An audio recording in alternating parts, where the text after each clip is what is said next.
l'idée n'est pas de prendre tous les jours, tout le temps, ces plantes-là.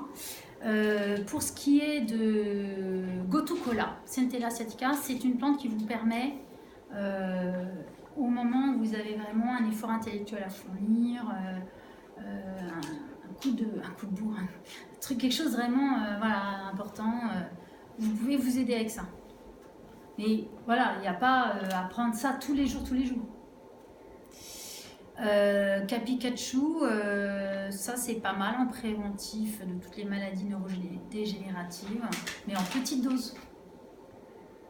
Et ashwagandha, là on dit vraiment de ne pas le prendre sur le long terme parce que certaines personnes, enfin déjà peut-être certaines personnes ça ne sera pas bon pour eux, mais ça peut faire un petit peu de brûlure d'estomac pour certains. Donc,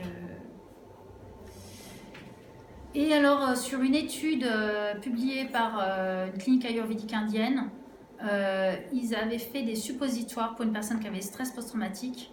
Alors, le protocole, je ne sais pas si je l'ai décrit dans un slide. Je ne l'ai pas décrit dans un slide. Il est très facile à trouver. Vous mettez Ayurveda, PTSD et vous allez retrouver. En fait, ils avaient fait 3 jours de massage Abhyanga avec des huiles que je vous ai mis là. L'huile de Murivina et Kotam Chukadi qui s'achètent sur la boutique bio.com. Voilà. Ils avaient fait 3 jours beaucoup de massages comme ça et je vais vous expliquer aussi qu'est-ce qui est intéressant dans la manière de donner le massage. Et après, ils lui avaient fait du nasya et des fumigations, voilà. Donc en fait, c'est étonnant parce qu'on se dit chapeau quoi, en 6 jours, le trauma est pris immédiatement, en 6 jours. Il a grandement amélioré la condition du patient. C'est très positif parce qu'en fait, on peut imaginer que c'est des choses qui mettent plus de temps à se résorber. Sarvanga Abhyanga, en fait, c'est un massage symétrique. Pourquoi ? Parce qu'on a 2 hémisphères. Donc, quand tu me touches à gauche, moi, c'est mon cerveau droit qui le perçoit. Donc, en fait, en réalité, on ne le fait pas trop sous nos latitudes, mais en Inde, c'est très fréquent. Vous avez un massage symétrique. Il est doux, lent, chaud et il est vers l'extérieur. C'est-à-dire qu'il n'y a aucun signal, même si la personne ne va pas dire « Ah, j'ai peur », mais il n'y a rien qui vient vers soi. Et par contre, l'expérience du trauma, elle va partir du centre de soi vers l'extérieur. Et donc là,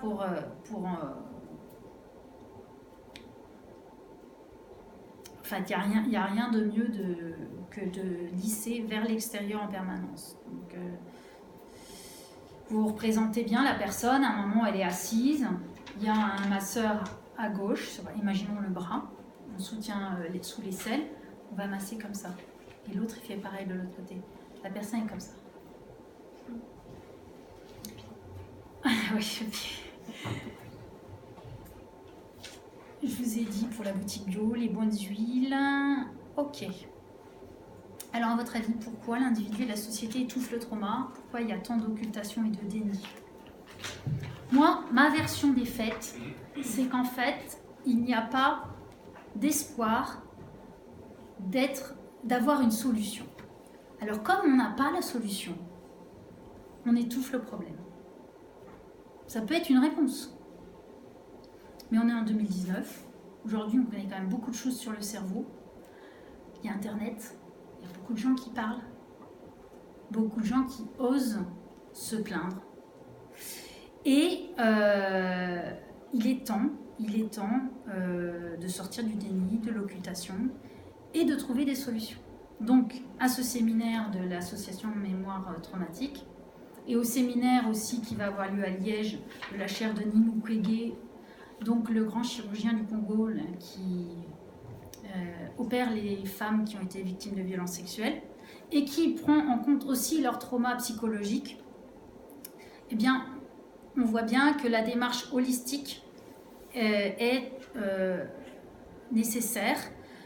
Pour l'instant, l'art thérapie a pu trouver une application à l'hôpital de Panzi, par exemple, au Congo, et puis dans tout ce qui est en train d'être mis en place comme protocole par cette chaire.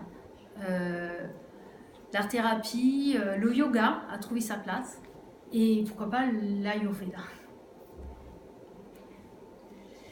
Les signes d'amélioration. Vous savez que quand on a vécu un trauma, en fait, il peut y avoir des séquences de rejeu. C'est-à-dire que le cerveau ne se souvient pas forcément, mais le corps se souvient et le corps a besoin d'extérioriser et revit. Tant que ça n'est pas traité, il le revit. Vous pouvez avoir des sensations d'étouffement, par exemple. En pensant que... Alors après, vous allez consulter parce que vous croyez que vous avez un problème fonctionnel, mais vous avez juste un PTSD. Et donc le corps, en fait, si la personne a été bien traitée avec les moyens que l'on a décrits, vous avez une diminution des séquences de rejeu du corps. Progressivement, les schémas, les croyances, les habitudes qui provenaient du trauma vont s'estomper. La personne arrive à raconter son histoire, voire à l'écrire. Elle est dans une phase de mémoire autobiographique et non plus d'une mémoire traumatique. Certains disent que écrire son trauma, c'est tuer le trauma.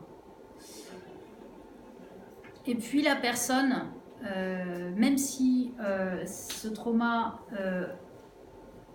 a créé différentes parties qui ne s'estomperont pas forcément, finit par accepter ces différentes parties et a conscience que sa source n'est pas atteinte. Et finalement, les gunas tamasiques rajasiques sont délaissés pour le guna sattvik plus un gunas d'équilibre. Voilà, donc on arrive à la fin et après je prendrai toutes vos questions. Qu'il ne faut pas partir du principe que nos problèmes ne sont pas liés à un trauma. En tant que praticien de l'Ayurveda, vraiment par la parole, par la démarche, par le souffle, par les points d'observation, il y a énormément de choses qui peuvent nous aider à mettre la personne sur la piste. Bien sûr, il peut y avoir des levées de bouclier, il peut y avoir un déni, il peut y avoir des réactions, des réflexes de défense. Mais en fait, d'après l'association mémoire traumatique, on peut poser la question. Et en fait, beaucoup de personnes sont heureuses que l'on ouvre la porte pour les laisser s'exprimer sur ça. Donc, en fait, finalement, apparemment, la réaction est plutôt une réaction d'être enfin écouté là-dessus. Donc voilà, il faut s'écouter et bien sûr, le langage est utile, mais le langage, c'est qu'une toute petite partie de notre cerveau. Hein. Donc, moi, j'ai vraiment confiance que l'Ayurveda qui prend en charge la physiologie, on a vu par les plantes en interne, en externe, etc., ce sont des soins qui existent depuis des millénaires et que ça aide Manas, ça aide l'esprit. Et pour moi, la thérapie, parmi toutes les thérapies non verbales, l'Ayurveda a toute sa place pour aider les gens par rapport au syndrome post-traumatique. Voilà. On peut chanter si vous voulez. Alors je vous l'apprends et je vous l'apprends en entier et on le fera comme ça ensemble tous. Là je vous fais les deux séquences, ça fait Om Shri Dhanvantre Namaha Om Shri Dhanvantre Namaha et après ça termine Om Shri Dhanvantre Namaha. Donc on le fait 4 fois et la dernière c'est celle que je viens de faire. Om Shri Dhanvantre Namaha Om Shri Dhanvantre Namaha Om Shri Dhanvantre Namaha Om Shri Dhanvantre Namaha Om Shri Dhanvantre Namaha.